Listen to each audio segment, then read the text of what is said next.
Hi, welcome to period पहेलियां सहेली। मैं हूं अश्विनी चौमाल और पीरियड से संबंधित आपकी सारी पहेलियों को सहेली बनाने चली आई हूं। और आज का जो वीडियो है वो है डिस्पोजेबल वर्सेस रीयूजेबल।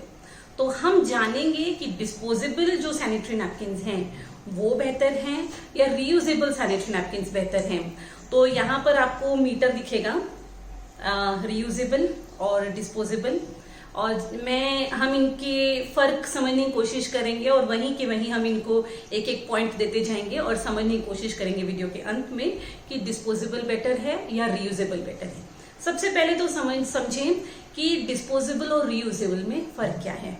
तो डिस्पोजेबल होता है जो इस्तेमाल किया और फेंका, यानी कि वन टाइम यूज। तो जैसे कोई भी चीज यूज एंड थ्रो होती है तो बस वही। तो सैनिटरी नैपकिन है या फिर टैम्पॉन है, ये होते हैं डिस्पोजेबल।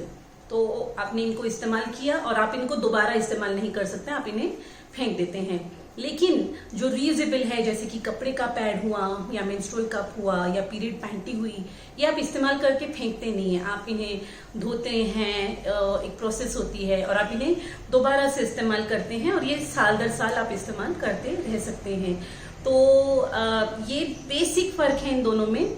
अब अगर सबसे पहला फर्क हम देखें तो डिस्पोजेबल जो है वो कचरा जनरेट करता है बहुत सारा। तो अगर आप एक पीरियड में, एक महीने में 10 से 12 पैड भी इस्तेमाल करते हैं तो 10 से 12 पैड्स का कचरा जनरेट होता है। लेकिन रीयूजेबल में बिल्कुल भी कचरा जनरेट नहीं होता है, तो इसीलिए मैं रीयूजेबल को 1 पॉइंट दूंगी।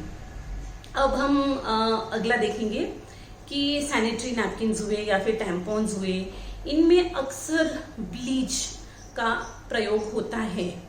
ऐसी कई स्टडीज हैं जिन्होंने इनको बार बार प्रूव किया है कि इनके अंदर किसी तरह के कुछ केमिकल्स होते हैं, अब्जॉर्बेंट्स होते हैं, और ये जो है ये हमारे लिए हेल्थ फ्रेंडली नहीं है, कार्सिनोजेनिक भी हो सकते हैं, यानी कि इनसे कैंसर भी हो सकता है, ऐसी भी स्टडीज हैं। तो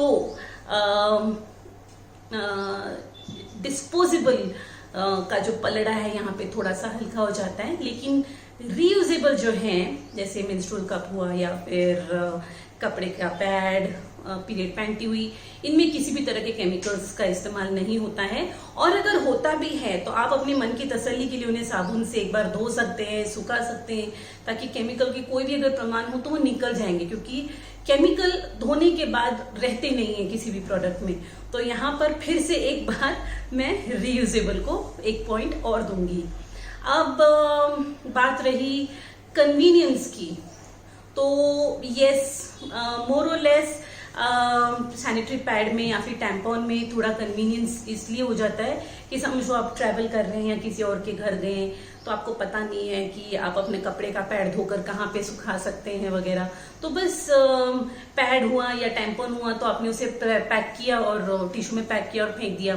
तो कन्वीनियंस के मामले में मैं डिस्पोजेबल को 1 पॉइंट दे सकती हूँ, लेकिन फिर मेंस्ट्रुअल कप जो है वो कई गुना ज्यादा कन्वीनियंट है। तो यहाँ पर 1 और पॉइंट में कन्वीनियंस का रीयूजेबल को दे दूंगी।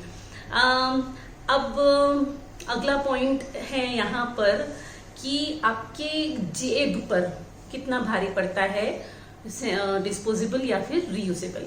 तो हम इसका हिसाब अभी लगाएंगे। तो समझ लीजिए आप एक साधारण एक सैनिटरी पैड का जो पैकेट आता है, 8 पैड का पैकेट आता है, वो हम 50 से 100 रुपए के बीच में हम इसको पकड़ेंगे। अगर हम 50 रुपए भी, अगर न्यूनतम जो कम से कम 50 रुपए का भी अगर एक पैड का पैकेट आता है और अगर हर महीने आप एक ही पैड का पैकेट यूज करते हैं तो साल में आपको 600 रुपए का खर्चा होता है, जो कि 10 साल में 6000। लेकिन पीरियड 30 साल के करीब आते हैं तो 30 साल में 18,000 का खर्चा डिस्पोजेबल सैनिटरी नैपकिन में करीब करीब हो जाता है। और यहीं पर जब हम बात करते हैं एक कपड़े के पैड की, तो अच्छी क्वालिटी के कपड़े के पैड अगर आप रेडीमेड खरीदते हैं तो आपको एक कपड़े का पैड या एक कपड़े के पैड का सेट 600 से 800 रुपए में एक 4 से 5 पैड का सेट बड़ी आसानी से मिल जाता है। और वो आप कम से कम 2 से 3 साल इस्तेमाल कर सकते हैं। तो अगर 3 साल भी अगर आप 600 रुपए खर्च कर रहे हैं, इसका मतलब है कि साल में आप सिर्फ 200 रुपए खर्च कर रहे हैं, तो 10 साल में 2000 रुपए और 30 साल में 6000 रुपए। तो कपड़े के पैड भी काफी किफायती बन गए। अब मेंस्ट्रुअल कप्स की अगर बात करें तो कई लोग कहते हैं अरे बड़े महंगे होते हैं, 1000 रुपए के, 1500 रुपए के आते हैं। तो ठीक है, अगर 1000-1500 की भी आते हैं तो मेंस्ट्रुअल कप तो आप 8 से 10 साल इस्तेमाल कर सकते हैं। तो एक मेंस्ट्रुअल कप 10 साल, यानी 10 साल में सिर्फ 1000 रुपए का खर्च, तो 30 साल में सिर्फ 3000 रुपए का खर्च, 3000 रुपए। तो 3000 रुपए में आपकी पूरी जीवन के सारे पीरियड्स का खर्चा इतनी आसानी से निकल जाता है। अब सोचिए, तो फिर यहाँ पर फिर से पलड़ा जो है रीयूजेबल का भारी है, तो मैं 1 पॉइंट दूंगी रीयूजेबल को। अब रही बहुत इंपॉर्टेंट बात एनवायरमेंट की, पर्यावरण की। तो ये जो कचरा जो जनरेट होता है प्लास्टिक का, केमिकल्स का, इन्हें अगर हम डस्टबिन में फेंकें तो आगे जाके डंपिंग यार्ड में जाके पड़ते हैं, और वहां से अक्सर आमतौर पर और कुछ भी नहीं होता, किसी तरह की कोई प्रोसेसिंग नहीं होती, तो वो एनवायरमेंट में 400 से 500 साल वो प्लास्टिक ऐसे ही पड़ा रहेगा और पोल्यूशन पैदा करेगा। लेकिन अगर उसके ऊपर प्रोसेसिंग होती भी है, जो कई लोग कहते हैं कि हम करते हैं, उसे इंसिनरेटर्स में डाल देते हैं, तो प्लास्टिक जब जलेगा, भले इंसिनरेटर में डले या सीधे आग लगाएं, वो तो पोल्यूशन ही पैदा करेगा।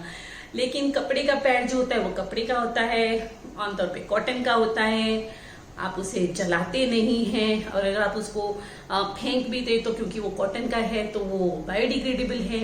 मेंस्ट्रुअल कप जो है वो मेडिकल ग्रेड सिलिकॉन का है। वैसे तो आप उसे फेंकते भी नहीं हैं, लेकिन अगर आप उसे फेंके भी, अगर वो जलाया भी जाए मेंस्ट्रुअल कप, तो वो जलकर सिलिका ऐश में तब्दील हो जाता है, जो once again is very environment friendly, doesn't cause any harmful effects on the environment. तो फिर एक और पॉइंट रीयूजेबल को। अब एक और बात मैं यहाँ पे बताना चाहती हूँ कि इसका जो असर है, हम जो कोई भी सैनिटरी पैड इस्तेमाल करते हैं, इसका समाज पर भी असर होता है। कई लोगों के लिए ये समझना थोड़ा मुश्किल है कि समाज पे, मतलब मैं कुछ पर्सनल तौर पे कुछ इस्तेमाल कर रही हूँ मेरे पीरियड्स में, तो समाज को उससे क्या संबंध है। मैं आपको बताऊं, जब आप वो कचरा फेंकते हैं डस्टबिन में, तो वो जब डस्टबिन से डंपिंग यार्ड की जो उसकी यात्रा है, इसके बीच में कई लोगों को उस कचरे को बार बार हाथ लगाना पड़ता है, छांटना पड़ता है, उसकी प्रोसेसिंग करनी पड़ती है।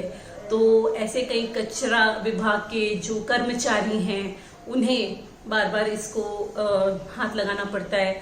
तो बीमारियां उससे भी, क्योंकि वो एंड ऑफ द डे वो ब्लड है, और हवा में पड़े पड़े वो ब्लड इन्फेक्शन ही पैदा करेगा, और वो इन्फेक्शन वहां तक उन तक फैल सकता है।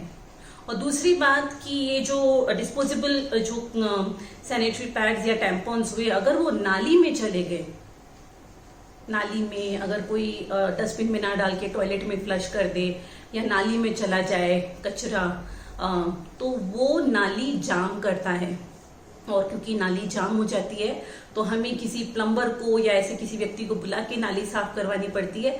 तो once again not a very happy feeling. ठीक है, तो यहां पर मैं एक और पॉइंट दूंगी रीयूजेबल को।